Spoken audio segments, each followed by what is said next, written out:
Hello，歡迎返到嚟唔是一族啊！我係一對孖女、一對孖仔嘅媽媽。因為咧最近出咗月子咧，就同咗朋友多咗出去聚會食飯。咁好多朋友第一時間都會同我講一句：吓，你生咗㗎啦？又或者會同我講：你到底有冇生過？咁同時大家都會問我：你喺邊度坐月㗎？請咩月嫂啊？點解坐得咁好嘅？咁當我同大家講我喺深圳度坐月嘅時候咧，大家都會好驚訝。與此同時咧，大家都會好好奇到底深圳坐月係點啊？或者深圳坐月安唔安全啊？即係好多好多唔同嘅疑問啦。咁所以我拍呢段影片咧，係綜合晒我喺月子中心嘅所有事情，或者我自己個人係純粹我個人感受啫。咁我就拍片同大家分享下啦。咁首先呢張相呢，係我當時懷孕大概33週呢去影嘅大肚婆照啦。咁之後我冇再影相嘅，因為其實去到尾段呢都會肥腫難分嘅，基本上唔想見鏡頭噶啦。咁首先俾大家睇下我啱啱坐完月返到嚟香港屋企嘅時候拍嘅影片。咁當時呢，我仲係要着住束腹帶㗎，因為身體入面啲內臟都移晒位㗎啦，咁需要啲時間去慢慢康復。咁與此同時都好開心可以着翻以前未生 BB 嘅時候嘅衫褲。咁當我同朋友講，其實我坐月嘅時候每日係食足6餐嘅，佢哋個個都會好驚訝。咁所以係咪更加好想知道到底深圳月子中心係點嘅呢？咁而家馬上去片。咁依間月子中心呢，就喺深圳嘅福田區。咁不論你坐高鐵又好，或者喺福田口岸過關都好，其實都好方便好近嘅。咁首先佢嘅環境呢，有少少似香港嘅養和醫院嘅。咁當然因為呢度係深圳啦，所以佢嘅空間呢就會比香港更加大好多。咁醫院樓下呢，主要係啲專科門診啦、手術室。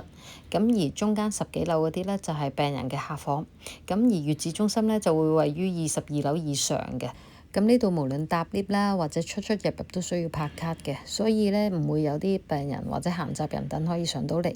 與此同時喺個公眾環境都全部有晒閉路電視㗎啦，咁所以保安方面可以絕對放心。咁媽咪呢就會由婦科醫生啦、專科護士、康復治療師、中醫師、營養師、心理科醫生去跟進你嘅，而 BB 就會由兒科醫生啦、護士同埋24小時嘅月嫂去跟進嘅。咁呢度嘅醫生呢，每日都會巡房嘅。到後期3、4週呢，當你情況穩定嘅時候呢，佢就會1星期嚟1次啦。咁但係如果你遇到啲突發事情呢，你都可以即時撳床頭隔離嘅鐘仔，咁護士呢就會即時 call 醫生喺樓下上嚟㗎啦。其實成件事都會好方便。咁呢度每日早上呢都會有餐單俾你睇下當日食啲乜嘢嘅。如果當中有啲嘢食你係唔中意嘅呢，你可以用微信呢同管家講聲我唔中意食啲乜嘢，咁佢會即時幫你安排同埋調整嘅。咁與此同時呢，佢都會問你個份量夠唔夠啊？你可以加或者減都冇問題。基本上係3餸1湯配一個糙米飯加水果。除咗早午晚3餐之外呢，仲會有3餐嘅茶點，所以一日24小時你唔會覺得有肚餓嘅時候。咁佢呢度啲餸菜呢，絕對唔係啲預製菜啦，或者啲大鑊飯，唔係個個人一樣嘅。佢係按每個孕婦嘅需求呢，而係獨立去煮出嚟嘅。所以有時你會發覺同對面房或者隔離房啲媽咪嘅餸菜係唔一樣。咁當時職員都有同我哋講，呢度嘅月子餐呢係由米芝蓮廚師去主理嘅，咁所以無論賣相味道都係非常出色嘅。與此同時，因為有營養師啦，所以佢哋嗰個營養嘅配搭都好均衡。咁呢度絕對係冇味精啦，同埋少油鹽糖。咁呢樣嘢對我哋港人嚟講都比較注重。好啦，講完食呢就講住啦。咁呢度呢，每日都會提供啲乾淨嘅月子服俾你去更換㗎，所以你連衫褲都唔使帶過嚟。咁而底褲呢，佢係用即棄嘅，所以呢係確保一定乾淨衞生。咁衛生巾佢都會提供埋俾你㗎啦。你嚟到呢度純粹要準備自己嘅胸圍，因為每個人嘅尺寸唔一樣啦。如果你係餵人奶呢，就需要準備個泵奶器啦，因為衞生嘅問題。咁如果你係餵奶粉嘅呢，就只需要買奶粉同埋奶樽就可以㗎啦。因為呢度啲清洗嘅工具呢，都會全身俾你，與此同時佢會有晒啲消毒機、消毒櫃喺度㗎啦。而 BB 更加係咩都唔需要準備，因為佢連 BB 尿片啦、尿墊都會提供晒啦。而佢哋嘅 body lotion BB 油或者啲pat pat 膏全部都有齊嘅。除非你係有個人嘅要求，咁你就要買自己特定嘅牌子啦。好啦，入住頭2星期咧，都係主要俾你多休息。咁所以如果你真係好悶嘅時候咧，其實中午可以去聽下啲講座啦，佢會介紹一啲黃疸啊，或者唱氣啊，或者點樣去餵哺母乳嘅一啲資訊。咁與此同時咧，你可以上一啲叫康復班，咁係做一啲好輕強嘅運動。咁與此同時仲可以做一啲親子嘅遊戲，咁同BB 去互動。咁同埋佢仲會有一個嗰啲叫手工班，咁你悶嘅時候中午就可以做下手工啊，又或者佢都可以俾啲手工包你喺間房度自己慢慢整嘅。所以頭1-2星期都唔會安排太多治療俾你。咁當你嘅傷口康復得七七八八嘅時候咧，物理治療師就會教你一啲盆底肌嘅訓練啦，即係我哋俗稱嘅海格爾運動。咁呢度仲有啲紅外線嘅儀器，即係簡稱曬燈啦。咁佢就可以幫助傷口愈合，同埋如果你之前懷孕咧有少少腰背痛嘅痛症咧，都可以幫你去舒緩嘅。與此同時，佢仲有個低頻電療嘅儀器，咁就可以幫助你嗰個子宮收縮得好啲，同埋咧可以促進個腹直肌去修復嘅。咁除咗大人之外咧 ，BB 都有物理治療㗎。咁 BB 嗰隻就係叫水療啦，就係將 BB 咧放喺一個出 bubble 嘅浴盆入面啦。咁啲 bubble 咧就會不斷去撫摸緊 BB 嘅皮膚，令到佢哋嘅觸感更加敏鋭啦。咁好多時候咧，我 BB 咧浸落去都會瞓着咗，因為實在太舒服啦。好啦，講完物理治療嗰 part 咧，就到中醫啦。咁呢度咧係有香港中醫師喺度駐診㗎。咁佢每星期咧就會上嚟客房幫你把脈啦，同埋貼一啲耳穴嘅。咁就係等你得閒就按下耳仔嘅穴位，就可以有助呢個子宮收縮，去排出呢個惡露嘅。咁當你個惡露排得七七八八咧，佢就會安排一個叫中醫嘅艾灸同埋針灸，佢係同一時間做嘅。咁嘅艾灸就係燒熱啲艾草啦，去蒸一蒸你個子宮嘅位置，去驅走啲寒氣。同時咧，佢針灸你嘅腳啊、手嗰啲位置咧，係幫你整個人去一去水腫。與此同時，佢仲有中藥嘅浸腳啦。咁呢個就係每晚咧，月嫂姨姨會幫你準備中藥水俾你浸腳，同埋咧仲有個中藥洗髮。咁咧呢個就係同美容師去夾翻。咁咧就係佢會建議12朝之後先洗頭嘅，咁即係避免有頭風啦。好啦，當你去到月子嘅尾段咧，惡露差唔多排晒嘅時候咧，就會有個中藥嘅分蒸安排嘅。咁佢就係成個人瞓喺個太空艙入面啦，就會有啲好中藥嘅蒸氣去蒸翻你嘅身體嘅。咁因為中醫師話其實每個人體質唔同，咁有啲中藥未必適合去飲用嘅，咁可以透過呢個外敷嘅情況咧，就可以幫助呢個驅寒排濕，同埋最重點係可以體重管理，可能好似焗桑拿咁排毒美顏啦。咁所以佢成個中醫嗰個月子調理咧係做得非常之唔錯嘅。唯一呢度係唔會有中藥去煲藥俾你食嘅。好啦，講完中醫嗰 part 咧，就講其他專科醫生啦。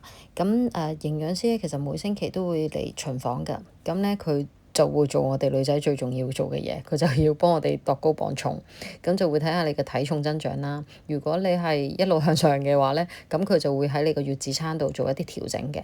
咁如果你個體重係好平均地降下來咧，咁就冇問題。咁與此同時咧，就會有心理醫生啦，佢就會上嚟幫你做評估，就會睇下你會唔會有啲產後抑鬱啊，或者會唔會有啲唔開心，佢會有啲心理諮詢可以提供到俾你嘅。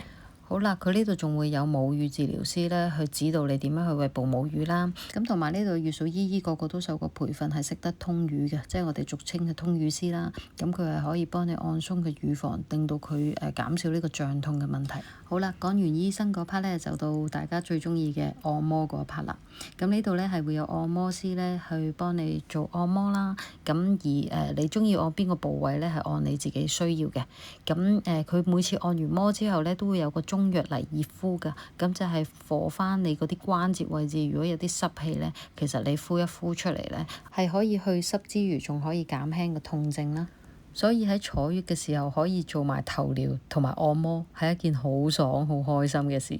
咁呢度坐月咧係冇時間限制，啲家屬或者啲朋友過嚟探你嘅，咁即係24小時都可以隨時過嚟。與此同時，佢仲可以俾一位家屬係陪同你喺呢度住嘅，即係可能係媽媽又得，或者你嘅丈夫都可以。大概係只限一位咯。而佢嘅基本房型呢，其實就係會同月嫂姨姨同一間房，不過會有一個窗簾相隔嘅，咁你夜晚瞓覺就互相見唔到對方。但係如果你想私隱度高啲呢，就可以揀啲套房嘅房型，咁你同 B B 一間房，咁月嫂姨姨喺隔離嘅偏廳，咁 B B 一喊呢，月嫂姨姨就會過嚟照顧佢，咁你都係唔需要起身嘅。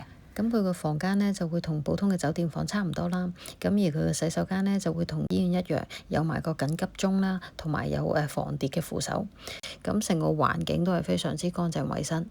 咁呢度呢，仲有啲窩心嘅服務嘅，即係例如 B B 滿月之後呢，佢會幫 B B 搞個滿月派對啦，佢會安排蛋糕，咁你又可以邀請親朋戚友過嚟切蛋糕啊，同埋睇 B B 打腳印咁樣嘅。咁而另外仲會有 B B 滿月照啦，for 你一家人嘅合照啦，或者一啲 B B 嘅寫真。好啦，咁以上介紹嘅服務呢，都係喺一個月子套餐入面包晒嘅，咁唔會話有額外咩收費㗎啦。